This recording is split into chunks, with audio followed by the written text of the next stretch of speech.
الحمدللہ رب العالمین الصلاة والسلام علی سید الانبیاء والمرسلین وعلی آلہ واصحابہ اجمعین اما بعد بحمد اللہ تعالیٰ کہ رب ذوالجلال کے احسان اور کرم سے سبق شروع ہوگا آج آپ کا سورہ زمر شیفہ کی 2 نمبر آیت شیفہ سے آگے۔ اعوذ باللہ من الشیطان الرجیم بسم اللہ الرحمن الرحیم۔ الا للہ الدین الخالص والذین اتخذوا من دونه اولیاء ما نعبدهم الا لیقربونا الی اللہ زلفا ان اللہ یحکم بینہم فیما فیہ یختلفون ان اللہ لا یہدی من هو کاذب کفار۔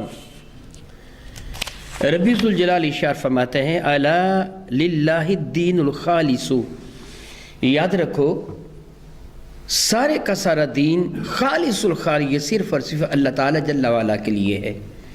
ارشاد فرماتے ہیں والذین اتخذوا من دونہ اولیاء، وہ لوگ جنہوں نے اللہ رب العزت جل وعلا کے مقابلہ میں اور لوگوں کو اپنا یار بنا لیا اور لوگوں کو معبود بنا لیا، اپنا دوست بنا لیا۔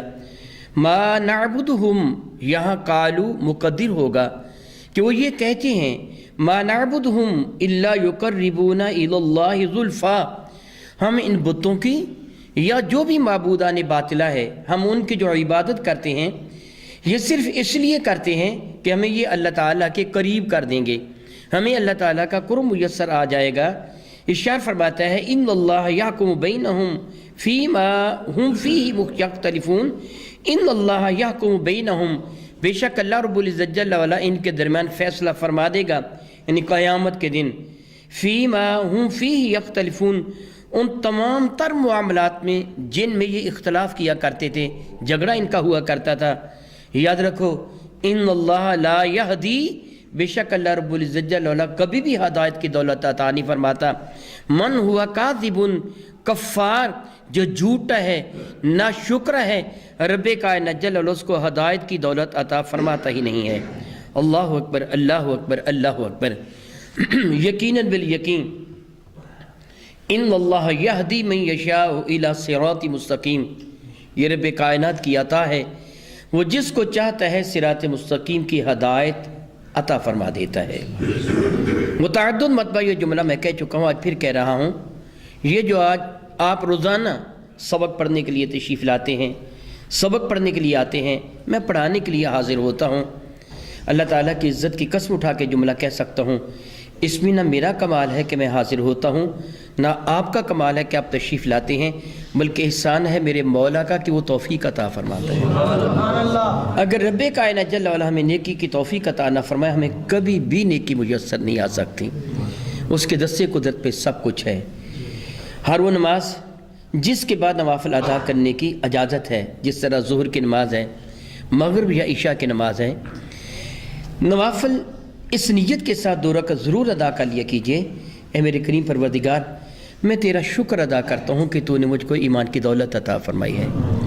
اے میرے کریم پروردگار میرے ایمان اور میرے عقیدہ کی حفاظت فرمانا، زمانہ بہت خطرناک ہے، میرے اور آپ کے کریم آقا رسول مسلم رحمت عالم کے ارشاد گرامی قدر کا محبوب بنتا ہے۔ قیامت کے قریب آ کے وقت آ جائے گا، صبح بندہ صاحب ایمان ہوگا، شام تک کافر ہو چکا ہوگا، شام کو صاحب ایمان ہوگا، صبح تک کافر ہو چکا ہوگا۔ معلوم نہیں کس لمحہ ایمان چھن جائے۔ میرے کریم رب کائنات کا یہ وعدہ ہے لَإِن شَكَرْتُمْ لَأَزِيدَنَّكُمْ، اگر میری نعمت کے ملنے پر تم میرا شکر ادا کرو گے، میں وہ نعمت تم سے چھینوں گا نہیں، اس نعمت میں مزید اضافہ کر دوں گا۔ یہ وعدہ میرا نہیں ہے، میرے باپ کا وعدہ نہیں ہے، میرے کسی استاد کا وعدہ نہیں ہے، یہ وعدہ رب کائنات کا وعدہ ہے، جس کا وعدہ ہمیشہ کے لیے سچا وعدہ ہے۔ آپ وہ 2 رکعت نماز نفل نیت کے ساتھ پڑھا کیجئے، مولا تعالیٰ میں تیرا احسان مانتا ہوں، میں تیرا کرم مانتا ہوں کہ تو نے مجھ کو نیکی کی توفیق عطا فرمائی، تو نے میرے ایمان کو مولا تعالیٰ آج تک محفوظ رکھا، میں تیرے دربار مقدس میں تیرے رحمت کی بھیک مانگتا ہوں، مولا تعالیٰ مرتے وقت تک میرے ایمان کی حفاظت فرمانا۔ میرے عقیدہ کی حفاظت فرمانا، کسی بھی لمحہ ابلیس سے لعین میرے ایمان کو لوٹنے میں کامیاب نہ ہو جائے۔ وہ یہ فرماتا ہے ان اللہ لا یہدی، اللہ تعالیٰ ہدایت نہیں دیتا، ہدایت اللہ کے دست قدرت میں ہے، جس کو چاہے وہ ہدایت دے دیتا ہے۔ فرماتا ہے اس کو اللہ ہدایت نہیں دیتا، من ہوا کاذب، جو جھوٹ ہے، کفار، جو ناشکرہ ہے، اللہ تعالیٰ اس کو ہدایت کی دولت دیتا ہی نہیں ہے۔ مولا تیرا کرم ہے جو تو نے ہم کو ہدایت کی دولت عطا فرمائی، دلیل یہ ہے کہ انشاءاللہ تعالیٰ ہم جھوٹے بھی نہیں ہیں، ناشکرے بھی نہیں ہیں، جبھی تو نے ہدایت کی دولت عطا فرمائی۔ رب ذوالجلال صاحب بارکہ میں ارشاد گرامی قدر فرمایا الا للہ الدین الخالص، جان لو سارے کا سارا دین، جو بھی عبادت تم سے سرزد ہوتی ہے، جو بھی فعل عبادت کیا ہے، اللہ تعالیٰ جل وعلا کے نبی کی اداؤں کو اپنا لینا، حضور کی سنتوں کو اپنانے کا نام عبادت ہے۔ جس طرح قبل ازیں بعض اوقات میں یہ وضاحت کر چکا ہوں کہ اگر حضور کی غلامی کا پٹا گردے میں نہ ہو تو حرم کعبہ کی تعمیر بھی عبادت نہیں ہے، حرم کعبہ کا طواف بھی بات نہیں، کفار طواف بھی کرتے تھے، کفار نے حرم کعبہ کو تعمیر بھی کیا تھا، کفار آنے والے حاجیوں کی خدمت بھی کیا کرتے تھے، یہ کچھ بھی عبادت نہیں، کیونکہ غلامی مصطفیٰ کا پٹا ان کی گردن میں تھا نہیں۔ اگر حضور سید کون مکہ کی غلامی میں، میرے کریم آقا کی اطاعت میں آپ ایک گلاس پانی کا پکڑ کر اس نیت کے ساتھ پیتے ہیں کہ پانی پینا میرے نبی کی سنت ہے، میں اس انداز سے پیتا ہوں جس طرح میرے نبی نے نوش جاں فرمایا، تو پانی پینا بھی عبادت ہو جائے گا۔ یاد رکھیے کریم آقا رسول مرشد رحمت عالم صلی اللہ علیہ وسلم کے ارشادات عالیہ کو اپنانا، حضور کے نقش قدم پہ چلنا، حضور کی سنتوں کو اپنا لینا، یہی عبادت ہے، کیونکہ حضور نے ہی ہمیں عبادت کے طریقے سکھائے۔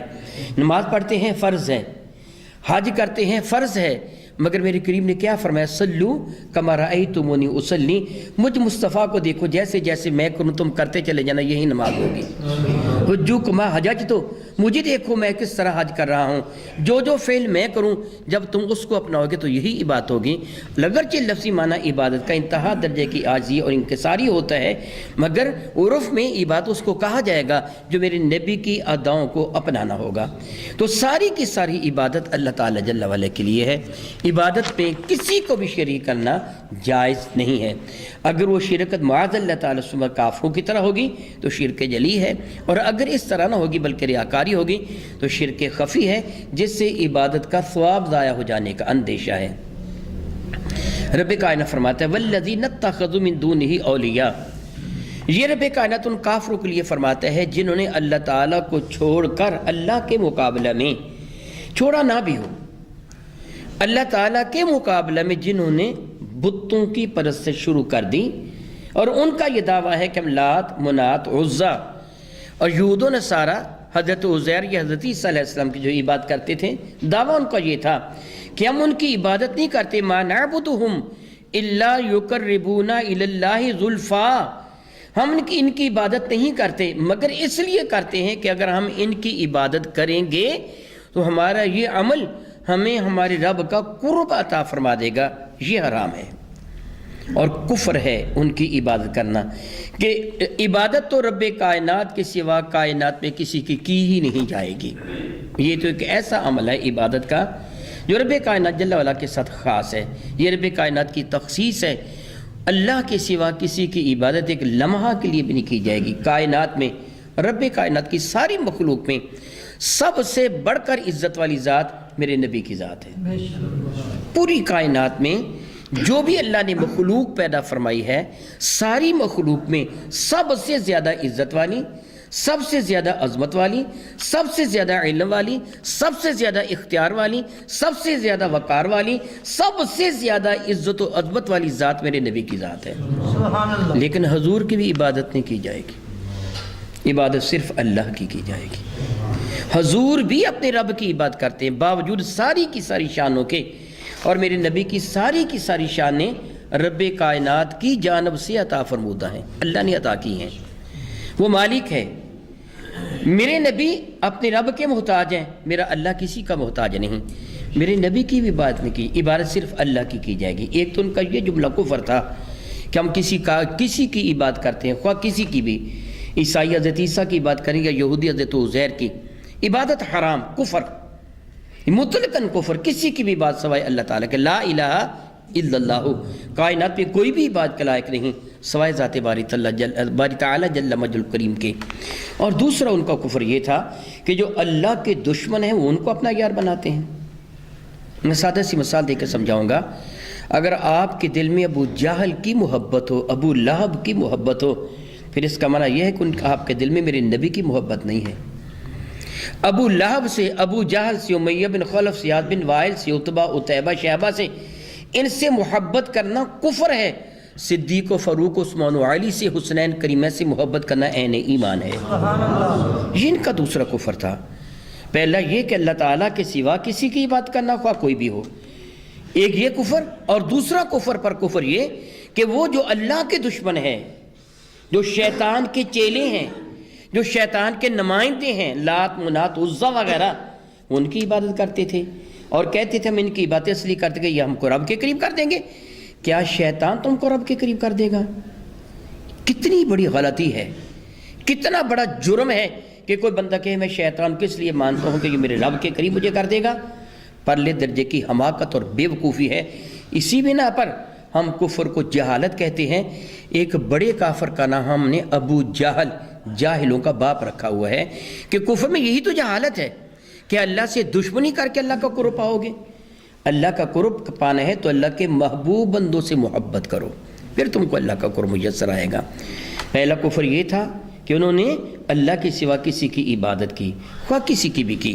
اور دوسرا کفر یہ تھا کہ انہوں نے اللہ کے دشمنوں کو، سوائے حضرت عیسیٰ اور حضرت عزیر کے، انہوں نے اللہ کے دشمنوں کو اپنا یار بنایا۔ اور اللہ کے دشمنوں سے یاری کبھی بھی کامیابی کامرانی کی دلیل نہیں ہوا کرتی۔ رب ذوالجلال فرماتا ہے ان اللہ یحکم بینہم فیما ہم فیہ یختلفون، قیامت کے اللہ تعالیٰ ان کے درمیان فیصلہ فرما دے گا، بلکہ وہ اپنی آنکھوں سے دیکھ لیں گے۔ جو حقائق ہوں گے وہ کھل کے سامنے آ جائیں گے۔ جب ان کافروں کو معاذ اللہ تعالیٰ معاذ اللہ تعالیٰ اور ان معبودان باطلہ کو جو لات و منات عزا وغیرہ ہے، جب ان کو جہنم میں ڈالا جائے گا، پھر وہ اپنی آنکھوں سے دیکھ لیں گے حق کیا ہے باطل کیا ہے۔ قیامت تو کچھ دور ہے نا، میں بہت دور نہیں کہہ سکتا، کچھ دور ہے۔ کتنی دور ہے یہ میرا اللہ جانتا ہے، لیکن آنکھیں بند ہوتے ہی پتہ چل جاتا ہے حقیقت کیا ہے۔ آنکھیں بند ہوتے ہی حقائق کھل کر سامنے آ جاتے ہیں۔ بالکل ایسے ہوتے ہیں جس طرح انسان گہری نیند سے بیدار ہو جائے تو کھلی آنکھوں سے اپنا سب کچھ دیکھتا ہے۔ کافر جب مرتا ہے اسی وقت اسے پتہ چل جاتا ہے میرا ٹھکانہ کیا ہوگا۔ ایمان والا جب دنیا سے جاتا ہے تو اس کا ٹھکانہ جنت اس کو دکھا دیا جاتا ہے، اسی وقت پتہ چل جاتا ہے حقیقت کیا ہے۔ اللہ کے کائنات ارشاد فرماتے ہیں ان اللہ لا یہدی من ہوا کاذب کفار، اللہ تعالیٰ جھوٹوں کو اور ناشکروں کو ہدایت نہیں دیتا۔ جھوٹا سب سے بڑی کائنات کی سچائی، سب سے بڑی سچائی کائنات کی کیا ہے؟ اللہ ایک ہے۔ پوری کائنات میں جو سب سے بڑی سچائی ہے وہ یہ ہے کہ اللہ ایک ہے۔ تو سب سے بڑا جھوٹ پھر کیا ہوا؟ اللہ کے ساتھ کسی کو شریک بنا لیا جائے، سب سے بڑا جھوٹ ہوا۔ اسی لیے اللہ فرماتا ہے ان شرک لظلم عظیم، شرک بہت بڑا ظلم ہے۔ جس کو اللہ عظیم فرمائے وہ کتنا بڑا ہوگا۔ فرماتا کل متاع الدنیا قلیل، اے محبوب مکرم صلی اللہ علیہ وسلم فرما دیجئے ان لوگوں کو متاع الدنیا قلیل، اس کائنات ہستی کا جو بھی سامان تمہیں نظر آتا ہے یہ قلیل ہے، بالکل تھوڑا ہے، بہت تھوڑا ہے، لیکن شرک ظلم عظیم ہے۔ یہ زمین، یہ آسمان، یہ یمین و یسار، یہ دایاں بایاں، اوپر نیچے، یہ فوق و تحت و یمین و یسار، یہ سب کچھ جو بھی آپ کو نظر آتا یا نہیں آتا، یہ سب کچھ اللہ کے حضور قلیل ہے، لیکن شرک عظیم ہے۔ سوچئے اگر قلیل کو آپ کما حق کو نہیں جان سکتے تو جو عظیم ہے اس کا حال کیا ہوگا۔ شرک ایک ظلم عظیم ہے۔ اس لیے کائنات کی سب سے بڑی سچائی اللہ تعالیٰ کی توحید، اور کائنات کا سب سے بڑا جھوٹ اللہ تعالیٰ کے ساتھ کسی کو شریک ٹھہرانا۔ فرماتا ہے جو کاذب ہے، جھوٹا ہے، اللہ تعالیٰ اس کو ہدایت نہیں دیتا۔ کفار جو ناشکر ہے، اللہ اکبر، اس کریم نے اتنی نعمتیں عطا فرمائی، اتنی نعمتیں عطا فرمائی، کو گننا چاہے تو لا تعدوا نعمت اللہ، اللہ کی نعمتوں کو تم گن نہیں سکتے۔ کس قدر وہ ناشکرہ انسان ہے، کس قدر وہ خفتہ بخت ہے، بد نصیب ہے جو اپنے رب کی نعمت کے ملنے پر اس کا شکر نہ کرے بلکہ کفران نعمت کرے، رب فرماتا ہے میں اس کو ہدایت دیتا ہی نہیں ہوں۔ فرماتا ہے لو اراد اللہ ان یتخذ ولدا لاصطفى مما يخلق ما يشاء سبحانہ وهو الواحد القہار۔ فرماتے ہیں لو اراد اللہ ان یتخذ ولدا، اور اگر اللہ رب العزت جل وعلا معاذ اللہ تعالیٰ معاذ اللہ تعالیٰ ارادہ فرماتا کہ کسی کو اپنا بیٹا بنا لے، جس طرح بنو زہرہ والے، بنو خزاع والے، بنو عامر والے، مکہ مکرمہ کے یہ وہ قبائل تھے مشرکین کے جن کا یہ بد عقیدہ تھا کہ اللہ رب العزت جل مجل کریم نے فرشتوں کو اپنی بیٹیاں بنا لیا ہیں۔ یہودیوں کا عقیدہ ہے کہ عزیر اللہ کے بیٹے، عیسائیوں کا عقیدہ کہ عیسیٰ اللہ کے بیٹے، وہ اقانیم ثلاثہ کے قائل ہیں۔ عیسائی اقانیم ثلاثہ کا قائل ہے، اب ابن اور روح القدس۔ اب سے مراد وہ اللہ تعالیٰ کی ذات لیتے ہیں، ابن سے مراد حضرت عیسیٰ، روح القدس سے مراد جبریل امین یا درمیان کا واسطہ۔ یہ تین وہ کہتے ہیں اکٹھے ہو کر ایک بھی ہیں، اور یہ تین الگ الگ بھی ہیں۔ وہ مثال عیسائی یوں دیتے ہیں جس طرح ایک پھول ہے، پھول میں خوشبو ہے، اس کا رنگ ہے، ایک اس کا بدن ہے، دوسری دونوں تو صفات ہیں، اس کا رنگ اور اس کا جو اس کی خوشبو ہے یہ صفات ہیں، بدن اس کی اصل ہے۔ وہ کہتے ہیں اسی طرح اللہ بھی ہے، اب بھی ہے، ابن بھی ہے۔ یہ ان کا عقیدہ باطل نہایت ہی برا عقیدہ ہے۔ ربی ذوالجلال کی جانب معاذ اللہ اولاد کی نسبت کرنا شدید ترین گستاخی ہے، اللہ تعالیٰ کی شان میں شدید ترین گستاخی ہے۔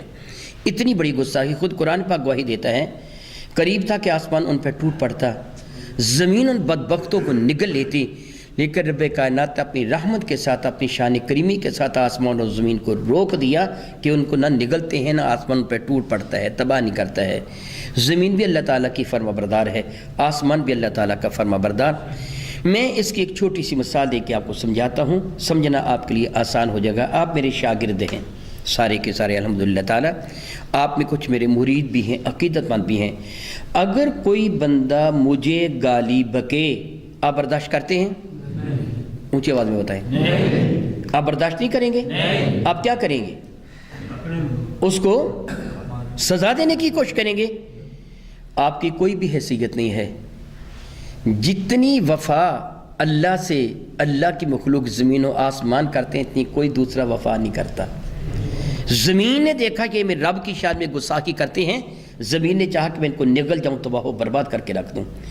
آسمان نے دیکھا کہ میں رب کی شان میں گستاخی بکتے ہیں، آسمان نے چاہا کہ میں ان پہ ٹوٹ پڑوں، ان کو ہلاک و برباد کر کے رکھ دوں، مگر میں رب کی شان کریم نے دونوں کو روک دیا۔ کتنا کریم ہے میرا اللہ اپنے بندوں پر، کتنا کریم ہے، کتنا کریم ہے۔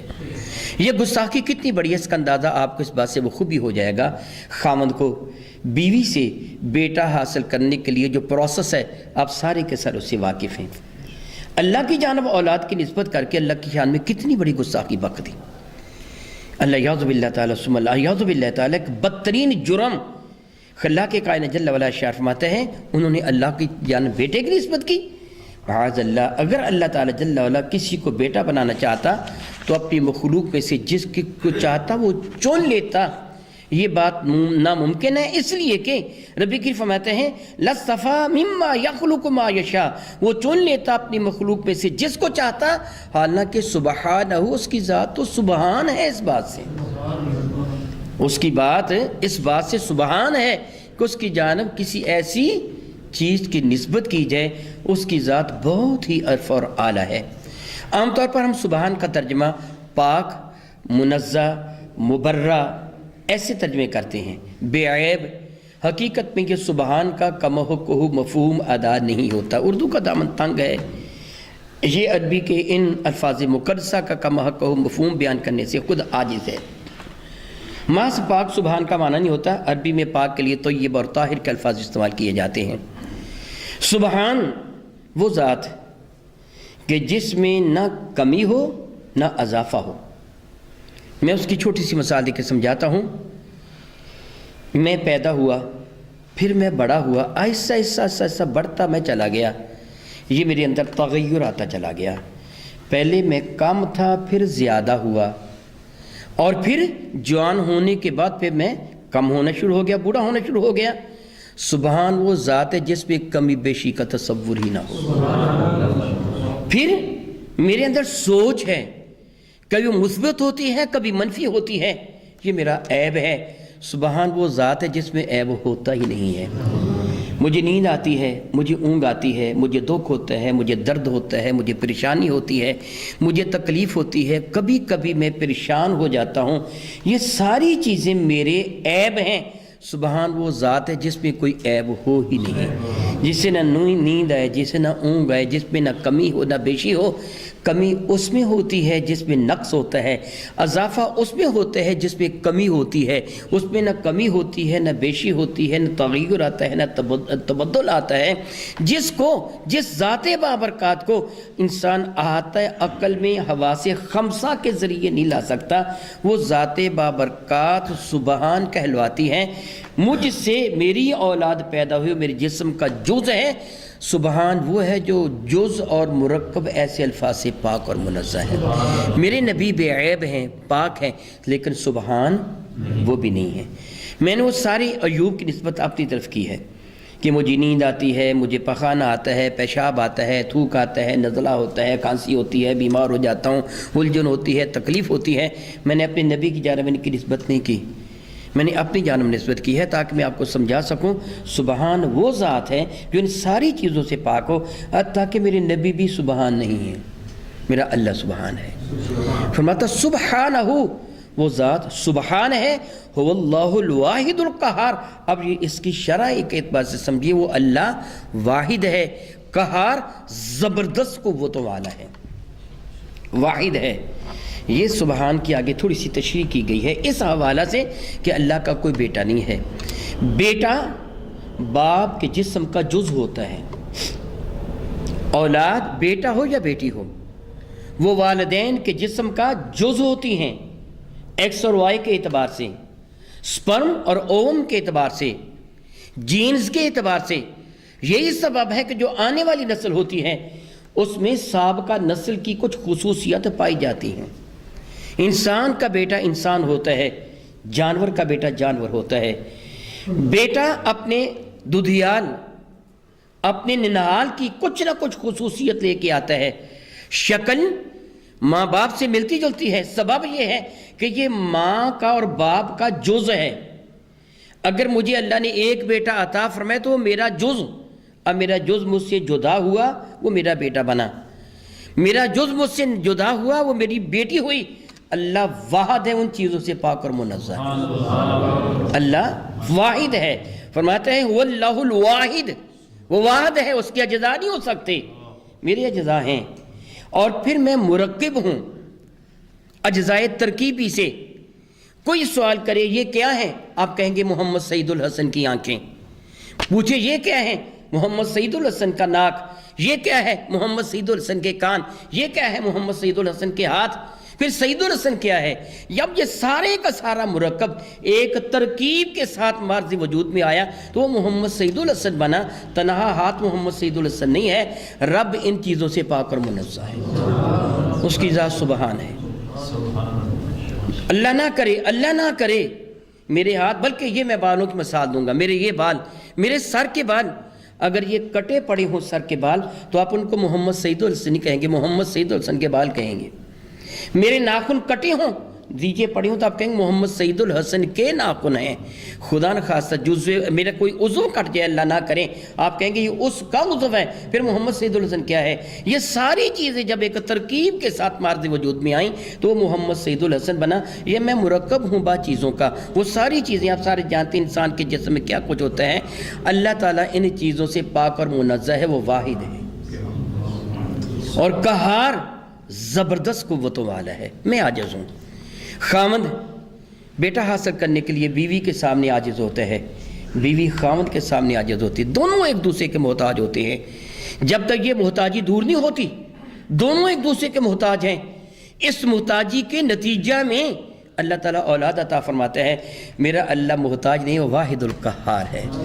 سبحان اللہ تعالیٰ و بحمدہ۔ رب کائنات نے اپنی توحید کے کتنے زبردست دلائل عطا فرما دی، کس آسان ترین طریقے سے سمجھا دیا کہ اللہ سبحان ہے، اللہ واحد ہے، قہار ہے، اس لیے اس کی جانب اجزا کی نسبت کرنا کہ یہ اللہ کا جز، اللہ کا جز، اللہ کا فلاں جز، یہ ہے کمی بیشی کی نسبت کرنا بدترین جرم ہے کہ یہ عیب ہوتے ہیں، اور اللہ تعالیٰ ہر عیب سے پاک ہے، وہ واحد ہے اور قہار ہے.